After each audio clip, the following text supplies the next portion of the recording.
Kalau cuma 2 kurang, saya bikin jadi 4. Lanjut. Ya. Ini dia. Ormas, biar Bapak tahu. Yang ketutupan, kasih tahu. Organisasi masyarakat adalah yang didirikan atau dibentuk oleh masyarakat secara sukarela berdasarkan kesamaan aspirasi, kehendak, dan kebutuhan kelompok masyarakat tersebut. Ya, itu tujuannya. Jadi tidak sekonyong-konyong, tidak asal jadi, tidak segampang apa yang dipikirkan, asal masuk begitu saja. Dan yang masuk ke dalam organisasi masyarakat ini, di luar tujuannya, membentuk kedewasaan. Nah, itu membentuk kedewasaan dalam hidup pribadi, dalam berorganisasi, dalam bermasyarakat. Jadi bukan untuk gagah-gagahan, bergaya, no way. Bapak-bapak mungkin melihat organisasi militer, polisi, atau di luar itu yang terhimpunnya dengan bagus. Bapak bangga. Bahkan Bapak pakai pakaiannya supaya terlihat nggak wow. Kan begitu kan? Ya. Ya Jo, loreng mi Jo ya. Pakai Jo ah. Kona. Mantap harus kau tik. Nah, saatnya Bapak sekarang ini masuk ke dalam organisasi. Bagaimana rasanya Bapak masuk dalam organisasi ini? Kan begitu? Apa bedanya dengan organisasi lain itu? Sebenarnya tidak ada. Cuma kebanggaan tersendirinya belum muncul. Kenapa bisa seperti itu? Itu tadi. Bapak belum memahami apa itu organisasi. Kita ini adalah organisasi yang wadah dari kita sendiri untuk membentuk satu aspirasi, mengeluarkan pendapat untuk berpartisipasi dalam pembangunan dan mewujudkan tujuan nasional, serta menciptakan keadilan dalam kehidupan bermasyarakat, berbangsa, dan bernegara. Nih, tujuan organisasi itu. Jadi, bukan serta-merta, bukan semata-mata, bukan hanya begitu-begitu saja. Jadi ada tujuan organisasi ini. Ya. Dibentuk sebagai wadah untuk setiap individu memiliki kebebasan berserikat. Mungkin suatu saat rekan-rekan ada apa yang mau disampaikan dari itu baik untuk pemerintahan atau sebagaimana, lewatnya organisasi, ada jalurnya. Mungkin kalau begitu bermasyarakat, contohnya ada jalurnya dari mana? Dari desa, dari RT RW, itu organisasi. Nah, begitu caranya. Dengan cara yang pertama tadi, kedewasaan. Jangan mengasah-ngasah. Contohnya, ada contohnya. Kebetulan kita di bermasyarakat. Bapak, parit depan Bapak itu agak banjir. Tapi Bapak sendiri nggak mengerti. Datang, tetangga, datang, mengerti. Banjir, dia kayak di banjir. Kenapa nggak dirapiin? Lah Bapak kemana aja? Bukan begitu. Sampaikan ke Pak RT, mungkin kita perlu OP untuk pembersihan supaya ini bisa lancar, tidak banjir. Tapi jangan hanya usul saja, tidak datang, sama aja bohong. Kita usul, kita harus bertanggung jawab. Nah, begitu caranya, itu hidup berorganisasi, ya, dengan tujuan seperti ini tadi, memiliki kebebasan, ya kan, penyampaian. Caranya seperti itu, ada. Di dalam organisasi pun seperti itu. Jangan nanti selesai dari sini, saya lihat kayak kebiasaan kalau kita kumpul. Selesai. Bubar. Langsung di WA grup. Si Roy. Gimana? Ini nggak buat bahan di mana? Bibim. Buset dah. Bukan begitu. Gak usah main belakang bro. Gak ada gunanya. Karena grup PBB ini, di dalam ini gak tahu berapa banyak grup PBB ini. Grup PBB mana aja. Saya ada tergabung di dalamnya. Jadi kalau udah kumpul selesainya begitu. Kayak kita nih, kita nanti pembina. Lihat tuh. Semua sotik kos lu beri pembina ya. Semua ayah kan jadi pembina. Ayah belum sifat ada semalu. Guru itu guru. Kita hati. Padahal sebenarnya yang ngomong seperti itu, ada nggak yang bisa digerakkan sama dia? Ada yang nggak yang bisa diberikan sama dia? Nonsen juga, Wak. Yang ada itu cuma komen. Tapi kalau sudah, woi, udah muncul lo, nggak masa kon. Ay, baik kau ji, bisa ada nggak? Turun biji non. Udah habis dah. Sherlock, siapa sih? Apa? Cepat kali aku tengok. Tapi kalau udah kayak gitu susah. Kenapa? Memang kodenya begitu, Pak. Berbuat baik itu sangat berat. Sangat berat berbuat baik itu. Tapi kita harus berbuat baik. Memang itu tantangan dalam hidup.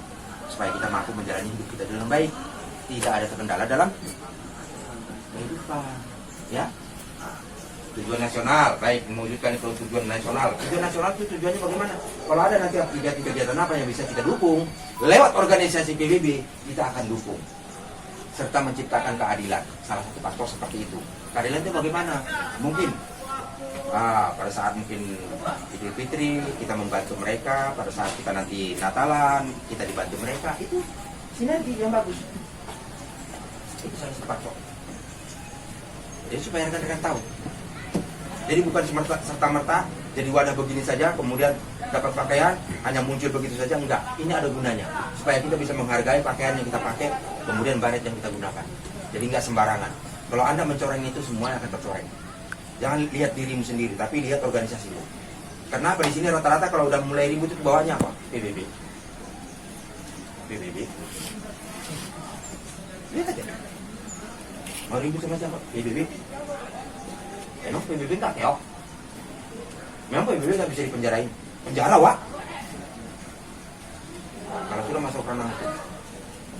Jadi bukan begitu. Apalagi masalah pribadi dibawakan ke dalam organisasi. Masalah besar. Di situ bisa muncul nanti kalau masuk ranah hukum. Jangan karena merasa begini juga. Karena kurang pengertiannya, memahami, kurang menghargai ke dalam organisasi. Anda melakukan suatu kegiatan membawakan nama organisasi. Organisasi bisa menuntut sampean. Kalau udah itu terpaksa bisa. Nggak percaya. Bisa. Jadi jangan dirusak. Dengan harapan nanti persatuan kita ini semakin besar, semakin gede, apapun yang nanti tujuan organisasi kita ke depan bisa membantu kita orang. Harapannya seperti itu. Bukan untuk serta-merta dan segala macam tadi itu. Bukan. Jadi harapan saya ke depan nanti semakin rekan-rekan mengerti. Lanjut.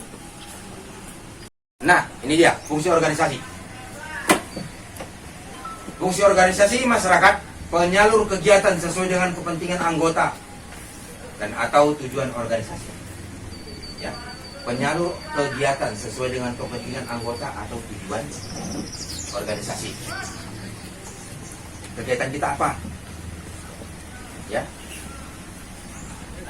kegiatan dengan kepentingan anggota. Anggota punya kegiatan apa? Contoh ini, Kopung ini menikahkan anaknya, ya kan? Nikahlah anaknya, anak kucing lah gitu contohnya kan? Kucingnya nikah, butuh pendamping, butuh untuk pengamanan, butuh untuk ini, kita bisa fungsikan, ya. Penyalur kegiatan sesuai dengan kepentingan anggota atau tujuan organisasi.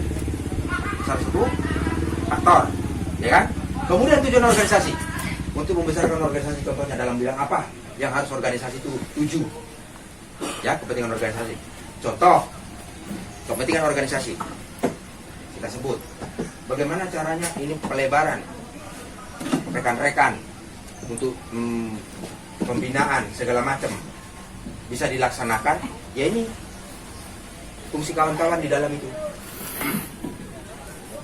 sesuai dengan tujuan organisasi, supaya organisasi ini bisa lebih solid. Sampai di sini mengerti? Yang tidur, no? Berapa angka keluar?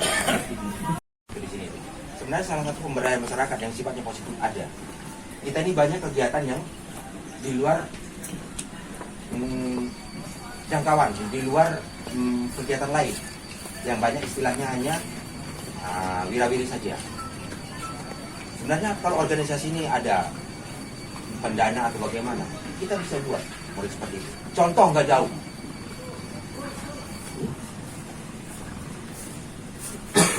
Ternak ikan yang bisa nanti income pribadi maupun income organisasi. Ternak lele. Kalau hitungan saya ini, kalau 1/40 hari itu bisa menghasilkan segudang-gudang. Bisa digunakan seperti itu. Yang penting rekan-rekan siap. Berapa yang disiapkan di situ, siapa aja yang bekerja, bagaimana manajemen gelap. Cuma pangkat-pangkat saja. Itu gelombang hidup. Itu semua aku jalani. Tapi saya bertahan dalam kehidupan itu. Apa yang aku lakukan, itu akan terjadi. Dan benar. Karena kita manusia itu hanya dua, baik dan buruk. Kalau kita baik ya baik. Kalau buruk, lenyap. Mungkin aku juga jadi tentara lagi. Sudah dipecat dari zaman purba. Ayo ngancur, dia ada perlu biar orang mati. Besok mati. Tapi karena kita tahu, kita dewasa, kita bisa memilah jalan yang terbaik. Memang berat, harus dihadapi. Berat perasaan, berat hati, berat segala macam, tapi itu harus dihadapi. Mampukah Anda menjalaninya? Tergantung saudara-saudara. Oleh karena itu, yuk kita lihat. Tundukkan kepala kalau memang iya. Ya. Menjalani. Pelestarian norma, nilai dan etika. Yang semuanya rangkuman dari apa yang aku sampaikan itu, itulah yang paling berat. Ya kan? Itulah yang paling berat. Norma, nilai dan etika dalam kehidupan bermasyarakat maupun berorganisasi. Ya, bro. Kenapa saya bilang berat? Memang rata-rata kita seperti itu. Berbuat baik itu saya bilang kan susah, Pak. Berbuat baik susah. Tapi memang harus kita laksanakan. Kalau usah jauh-jauh. Nanti ada orang kumpul di situ, mungkin ada kegiatan apa di masyarakat. Kan begitu toh? Lagi rame. Bapak datang dengan gagahnya. Agak miring dikit ini, udah ditekan dulu. Tuak 2 ember kan? Yang 2 ember kebuang, hanya 1 gelas masuk. Tapi tetap aja mabuknya 2 ember. Main biliar. Itu orang tua di kampung tuh. Masyarakat. Main biliar. Kamu nggak lihat? Bajunya begitu. Organisasi. PBB nih. Apa hubungannya? Jatuhlah sampai itu. Norma, nilai dan etika. No! Ya enggak? Yakin aku. Karena beberapa orang di tempat kita ini, saya masuk kafe itu, baik kafe-kafe remang-remang yang tak jelas maupun di pinggir kali, ya begitu.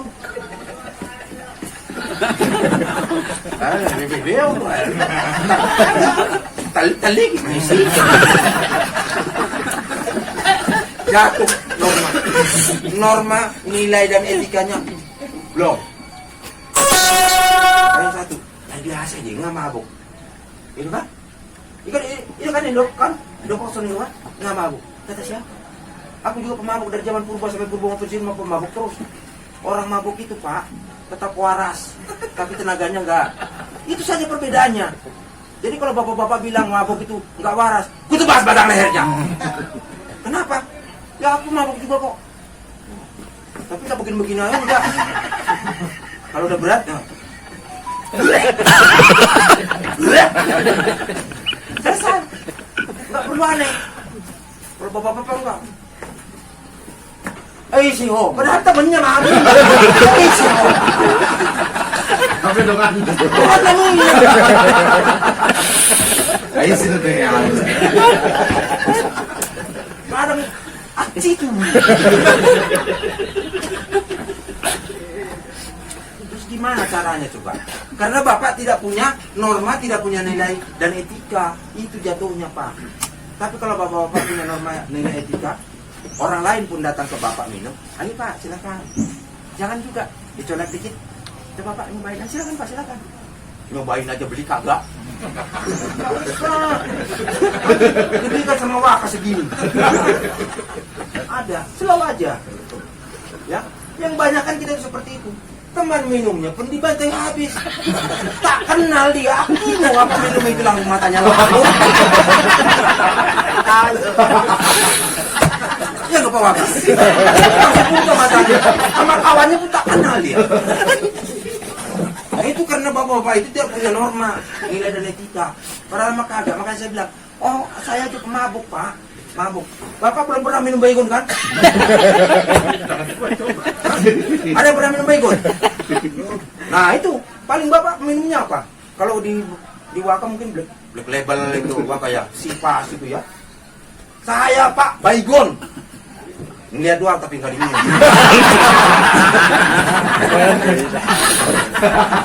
Apa mau minum aja gua?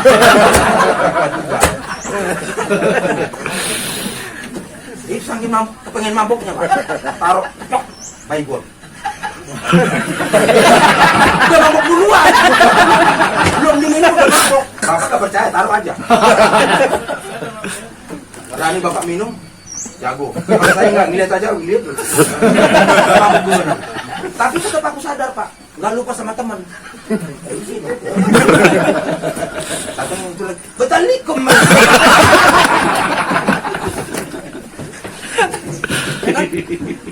Seperti apa kejadian terakhir kita kemarin? Datang bertiga, berantem bertiga, nggak tahu siapa yang mulai, nggak tahu siapa yang salah. Kan aneh ini ajaib. Berarti matanya pada lamur semua kan? Karena kita tidak punya etika, tidak punya norma. Itu jatuhnya dalam hidup bermasyarakat, apalagi berorganisasi. Dalam organisasi penyandang, pangkatnya tinggi. Tapi kalau begitu kejadian, pelang. Menurut penilaian rekan-rekan bagaimana? Hancur itu semua. Harapan kita nggak seperti itu. Enggak. Mari kita norma etika itu jalan. Itu orang Batak pemabuk, terkenal. Sama dengan orang-orang wilayah timur sana itu. Silakan mabuk. Tapi jangan lupa daratan, jangan lupa sama teman. Ya kan? Lupa daratan, lupa teman. Jalan tidak ada yang rata. Bergelombang semua. Kawannya minum, jalannya. Padahal jalan itu rata semua.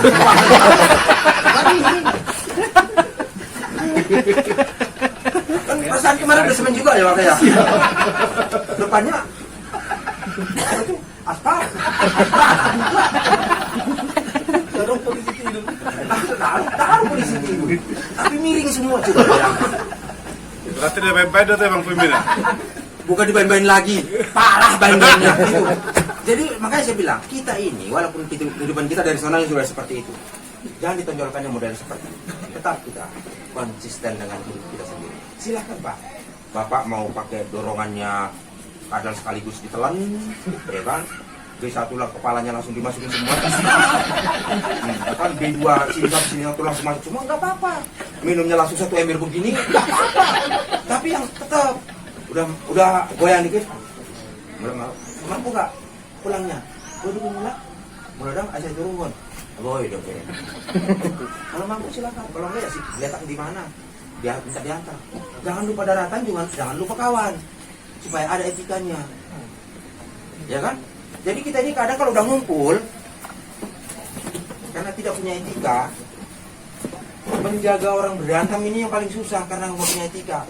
Karena sama itu tadi lupa kawan, siapa lawan nggak ada. Sebenarnya lawan itu nggak perlu dicari, udah banyak sebelah. Tapi jadikan kawan itu susah. Ya, itu jauh dulu bahasa Gunung Timur itu udah jalanin itu laku-laku itu semua. Semua seperti itu. Makanya kadang udahlah capek kita. Ya, capek kita. Jadi harapan kita dengan kita kumpul di sini juga, kita pembenahan diri lewat organisasi, jatuhnya ke pribadi, saudara-saudara. Jangan terulang kembali hal seperti ini. Jadilah dewasa, jadilah pribadi yang baik. Baik dirimu sendiri maupun organisasi. Harapannya seperti itu. Oke, next. Nah, tadi ada tujuan. Fungsi, kemudian hak dan kewajiban ormas yang harus dipenuhi. Jadi organisasi itu punya hak juga. Ya. Hak dan kewajiban. Ada haknya, ada kewajiban. Organisasi masyarakat berhak untuk mengatur dan mengurus rumah tangga secara mandiri dan terbuka. Jadi, kalau aku lihat di dalam grup Nga dong kejadian songonon woy. Mau dinganan siya na. Busi maju kita.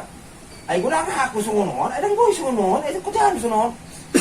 Ay matong dah. Itu salah satu bentuk pelayanan sosial. Tapi kalau udah di grup, rapat, ya kan? Dorongannya, G8, Sherlock. Tapi kalau sudah ada kegiatan yang dibutuhkan orang lain, yang kita harus mengeluarkan tenaga, susahnya berat-berat. Makanya berbuat baik itu susah, Pak. Tapi kalau dibawa ke diri sendiri, seandainya Anda punya kendala, apa yang Anda rasakan? Anda berharap dia ada video.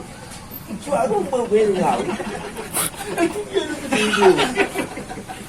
Tidak ada nomor duit kau. Tahu.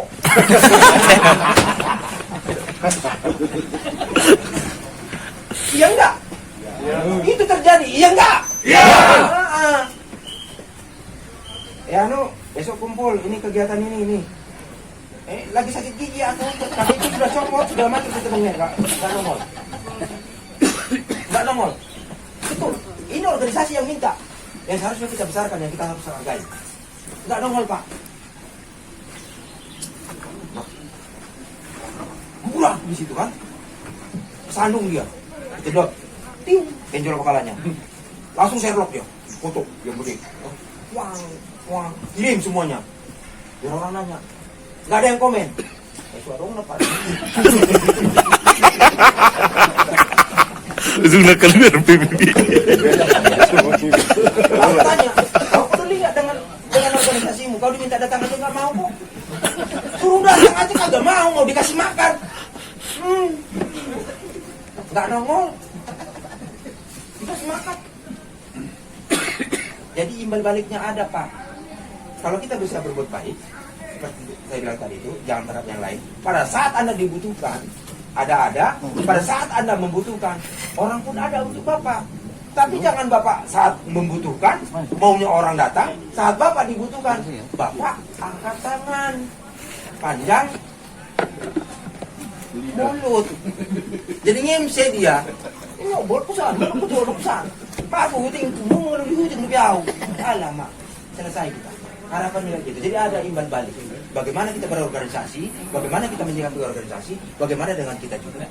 Pada saatnya tertentu, kita membutuhkan rekan-rekan kita, kehadiran rekan-rekan kita. Mereka ada. Tapi kalau ada, sampai-sampean ini membutuhkan rekan, ya kan, tidak datang. Anda bertanya, kenapa mereka nggak datang? Anda selama dibutuhkan ada nggak? Ya jangan sakit hati. Jangan sakit hati. Kalau saya terus terang saya bilang begitu. Hadir, datang ini ya, kita kegiatan ini. Enggak pernah enggak. Ada aja rasanya dari zaman purba sampai purba mau pensiun. Ada aja rasanya. Coba. Ya kan? Ya enggak, Dek? Kalian paling kecil. Ya enggak? Berapa umur, Nak? 23. Aduh. Betul. Aku baru 19. Betul. Ya. Jadi saya minta seperti itu, sesuai dengan apa yang ada di ini, ya. Jadi harapannya seperti itu. Adalah imbal baliknya di dalam pemberdayaan masyarakat, pemberdayaan sosial. Kita ada bermasyarakat itu seperti itu, di dalam organisasi itu seperti yang saya sampaikan tadi. Di dalam masyarakat ada membutuhkan korpe apa untuk mungkin ada kesehatan anak sakit, bantu saja. Dalam organisasi pun seperti itu. Ada kebutuhan organisasi yang harus kita penuhi, yang harus kita kerjakan. Pada saat Anda membutuhkan, organisasi pun ada di depan sampean. Jadi jangan berharap organisasi hadir di depan sampean sendiri tidak mau hadir. Alangkah sakitnya. Ya kan? Terpaksa kita jalan. Nanti di tempat wafat. Satu kali kau sakiti hati ini. Ya kan? Jangan sampai 2 kali, 3 kali ketebas batang leher kau. Ya, selesai kita. Harapannya seperti itu. Ya? Lanjut. Mendirikan organisasi ini menggunakan biaya, walaupun tidak besar. Bagi mereka, kalau bagi saya besar, ya.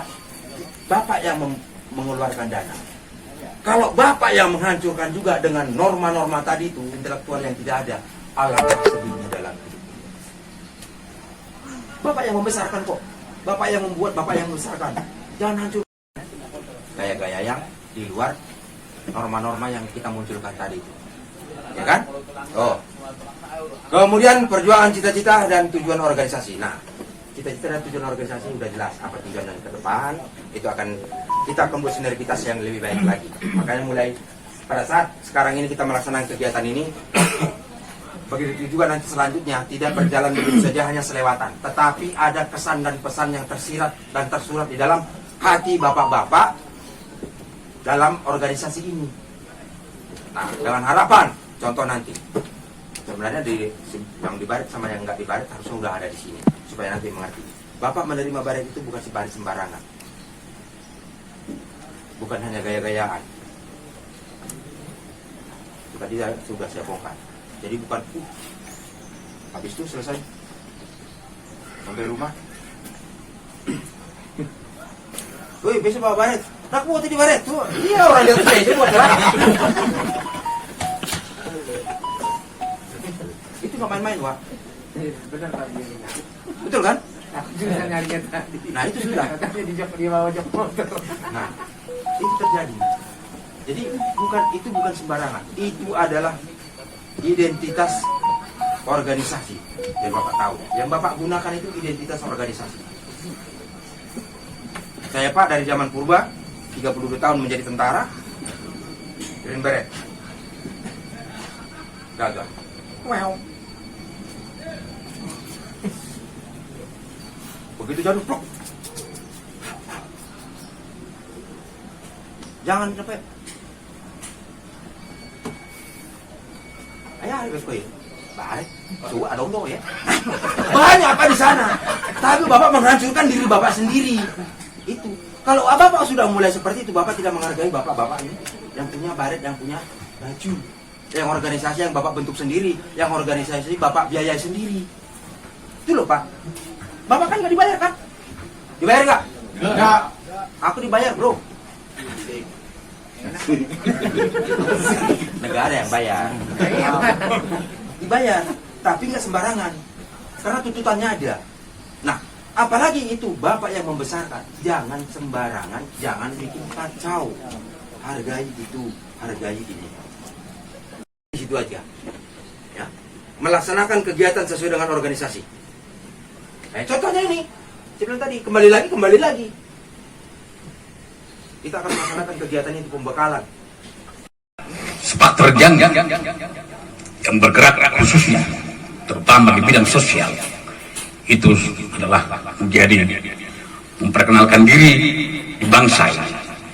Dan saya yakin semua pimpinan negara bangsa ini tahu Pemuda Batak Persatu. Oleh karena itu, kita harus betul-betul bangga tapi bukan sombong. Bangga di dalam seluruh pergerakan daripada Pemuda Batak Persatu. Pada hari ini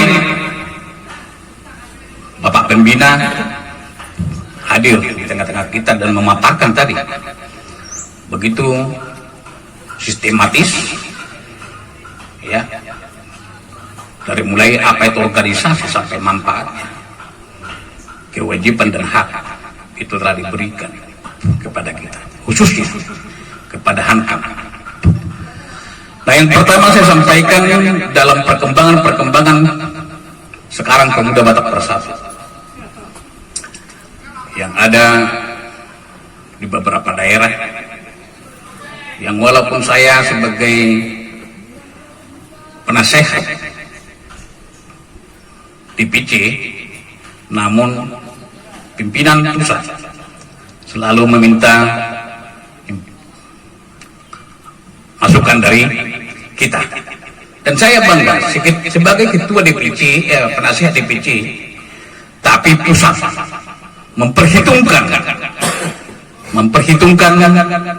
Depok, PBD Depok ini, sehingga saya di sana memberikan masukan walaupun saya secara informal, hal-hal yang saya berikan masukan.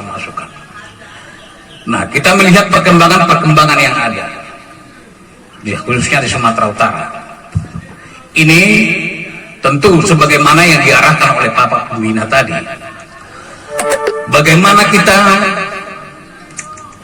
sebagai organisasi sosial, organisasi masyarakat, menyadari betul, mengadopsi, membuat disiplin terhadap diri kita pertama.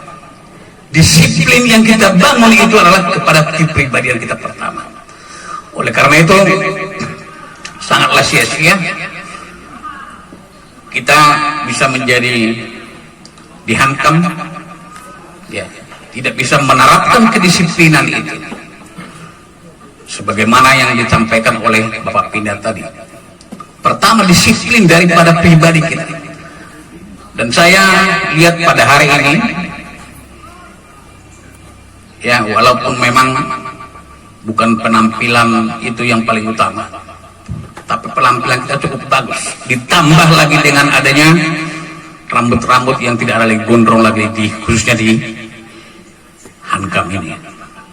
Memang minggu kemarin Pak Ketua informasikan ke saya bahwa minggu depan semua yang ada di Hankam ini wajib berambut pendek. Dan saya yakini itu karena yang membina kita adalah dari institusi keamanan negara, dari TNI, yaitu Bapak Yusman Purba. Ya Pak ya, nggak salah saya tadi ya, menyampaikan namanya Yusman. Ya, kan? Tapi ada tadi bahasa ini apa tadi ya? Jasmen ya. Yusman Purba. Jadi bagaimana itu bisa terjadi? Kita harus tahu hierarki organisasi, khususnya di keamanan Hankam ini. Pertama, mengenal pribadi panglimanya, wakanya, waka 1, waka 2, baru ketua. Inilah yang harus dijaga, betul-betul dijaga. Marwah, nama baik, kita harus menjaga itu. Menjaga nama baik satu organisasi itu adalah menjaga nama baik itu. Ini yang pertama. Ya. Itu ditunjukkan dari mana? Dari disiplin kita pribadi. Kalau kita tidak menjaga nama baik pimpinan kita, maka kita betul-betul belum menyadari kita sebagai seorang Hankam atau yang mendisiplinkan organisasi ini. Di organisasi massa perlu saya sampaikan, ya, di sini masih ada anak muda juga ya. Ini luar biasa. Ya. Ini suatu yang hal prinsip yang luar biasa ketika kita masuk suatu organisasi. Karena memang beda seperti yang disampaikan oleh Pak Pembina tadi. Kalau beliau itu ditanggung oleh negara. Ya. Kalau kita ditanggung oleh siapa? Ditanggung oleh Yang Maha Kuasa.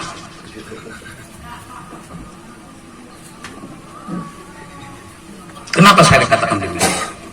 Ketika kita masuk suatu organisasi dan menjaga disiplin itu, maka hasilnya itu luar biasa, tidak kasat mata. Ya. Kalau Pak Pembina tadi sebulan kau sekian, ya kan? Ke daerah kau sekian, ada ini. Kalau kita enggak, tidak terhitung. Maka setiap langkah kita di organisasi membawa bibit-bibit kedisiplinan itu. Setiap langkah kita taburkan itu. Disiplin, setiap langkah menabur disiplin yang kita sudah miliki itu. Maka nanti itu tanpa kita sadari, yang kita tanam itu berbuah. Jangan pernah berharapkan buah dan berpikir untuk memetik buah, tapi berpikirlah dan bertindaklah untuk menabur buah itu, buah kedisiplinan itu, buah organisasi. Maka nanti tanpa kita sadari, yang tadi yang diberikan oleh Yang Maha Kuasa. Di sana berbuah, kita nggak salah di sana berbuah, tinggal memetik atau orang memetik diberikan ke kita. Inilah hasil-hasil, dan itu yang saya dapat sebagai yang aktif di organisasi. Saya tidak pernah berpikir apa yang saya dapat dari organisasi ini, tapi saya tetap berpikir apa yang saya perbuat untuk organisasi. Karena membesarkan organisasi adalah membesarkan pribadi saya, dan bukan hanya membesarkan organisasi Pemuda Batak Bersatu, membesarkan nama baik Batak. Harus kita yakini. Maka orang-orang yang membuat masalah di daerah-daerah itu, ada suatu ambisi yang tidak ada dalam roh daripada suatu organisasi, sehingga dia mau mencemarkan organisasi itu, dan dia akhirnya akan tercemar. Saya ikut di grup Pemuda Batak Bersatu. Saya lihat di sana, ini orang-orang tidak ngerti kemana dia masuk. Dia masuk, dia tidak paham. Oke, kita tidak paham organisasi. Dasarnya kita tidak tahu organisasi. Tapi ketika kita masuk organisasi itu, maka kita siap untuk belajar, mendengar dan melihat. Terus akan bertumbuh itu. Mereka selalu memikirkan hasil, sehingga kekecewaan. Misalnya contoh sama, jadi tiap bahasa Batak apa tuh? Berapa betul kata? Aku pikir nggak tunggu sih ngabur kok. Nah, jadi, itu, baik, ada ilustrasi, mulu kita, itu, apalagi alat Batak, mulu tabain, terus orang itu. Mulut organisasi sama sidak foto itu jadi harus terus mulu pesta halak Batak ya ada yang tomar pesta halak Batak mulu budak kamu ya kan alanya harus budak kamu nah holong baru aku mangidah kamu benar kan itu nah hormat dua itu kamu baiknya budak yang gak selalu murah aku tidak mudah kamu itu oke ada masih di umur naik 12 lu luar biasa belum tahun untuk kena deh